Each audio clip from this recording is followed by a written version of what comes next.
Bienvenidos a Emociones Básicas. Hoy explicaremos el texto expositivo o explicativo, su definición, tipos, estructura y rasgos lingüísticos. Antes de nada, recordar la diferencia entre modalidad o tipología que ha establecido la Universidad de Baleares para la selectividad. Por modalidad entendemos los textos según su estructura y por tipología entendemos los textos según su contenido y su contexto. Las modalidades son texto narrativo, texto descriptivo, texto expositivo, texto argumentativo y texto dialógico. Las tipologías en el ámbito académico, texto humanístico y texto científico-técnico, en el ámbito periodístico, noticia, reportaje, crónica, entrevista, artículo de opinión y editorial. En el ámbito literario, narrativa, poesía y teatro. En el ámbito profesional administrativo, el texto técnico, administrativo, legislativo o empresarial. En cuanto al concepto de secuencia, hay que entender que es equivalente a modalidad y se pueden utilizar como sinónimos en este contexto. Y en cuanto al texto instructivo, entendemos que no entra dentro de esta clasificación. Modalidad expositiva o explicativa. Exponer es facilitar información y transmitir conocimientos. Predomina la función representativa y la exposición es propia del ámbito académico. Como ejemplos tenemos monografía científica, libro de texto, diccionario especializado, folleto de divulgación, enciclopedia. Son textos en los que no aparecen valoraciones, no aparecen opiniones y se da un trato denotativo de la información, siempre con objetividad. Los textos expositivos pueden ser divulgativos o especializados, según el destinatario. Los divulgativos son los que están dirigidos a un público general que no tiene conocimientos específicos del tema.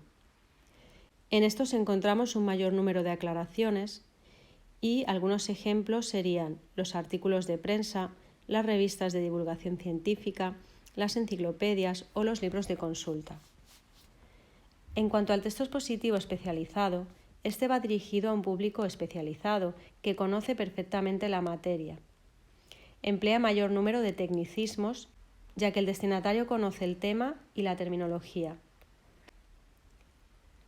Ejemplos serían revistas especializadas, manuales o publicaciones académicos de carácter científico o humanístico. Pasemos a la estructura del texto expositivo. Como todo texto, tiene tres partes, una de inicio, una de desarrollo y una de conclusión. En la primera parte, en la introducción, se da la presentación del problema cognoscitivo que se tiene que resolver, explicar o aclarar.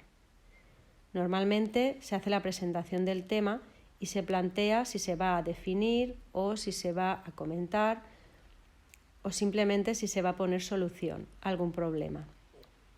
Durante el desarrollo se pueden dar diferentes estructuras, como por ejemplo enumeración de características, comparación del tema tratado con otro, causa-consecuencia, ordenación cronológica de hechos o la más habitual, que es la pregunta-respuesta.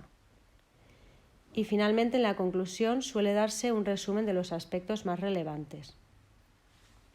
Pasemos a los rasgos lingüísticos. El texto expositivo tiene un estilo nominal, ya que predominan los sustantivos y adjetivos. También suelen aparecer procedimientos tipográficos, numeraciones, títulos, apartados, subrayados, negritas o cursivas. Hay abundancia de referencias anafóricas, es decir, referencias a lo ya mencionado anteriormente. También pueden encontrarse marcadores y conectores que facilitan la comprensión, como los explicativos, es decir, esto es, o sea, lo que significa que. Suelen darse oraciones enunciativas en las que predomina la función representativa y en los que se dan afirmaciones de hechos, afirmaciones objetivas, en los que se trata la realidad de manera denotativa.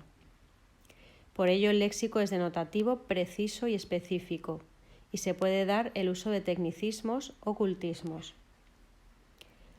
También encontramos adjetivos especificativos o relacionales, ya que no pueden darse opiniones o valoraciones personales. Además, es propio del texto expositivo el uso de oraciones impersonales así como el uso de la pasiva refleja. Se dice que, se hace, se comienza, y de la tercera persona. En la sintaxis encontramos predominio de estructuras causales, consecutivas, comparativas, finales y modales, que ayudan a presentar el problema o a desarrollar la solución o a caracterizar el tema tratado. Entre los tiempos verbales suele predominar el presente con valor atemporal. Y los recursos más utilizados son la definición, la clasificación, la reformulación, que es volver a decir lo mismo con otras palabras, la ejemplificación, la analogía, que es la comparación entre un objeto y otro, la citación, las aclaraciones, los incisos y las matizaciones. Y aquí acaba el texto expositivo. Espero que te haya sido útil esta presentación y nos vemos en el próximo vídeo.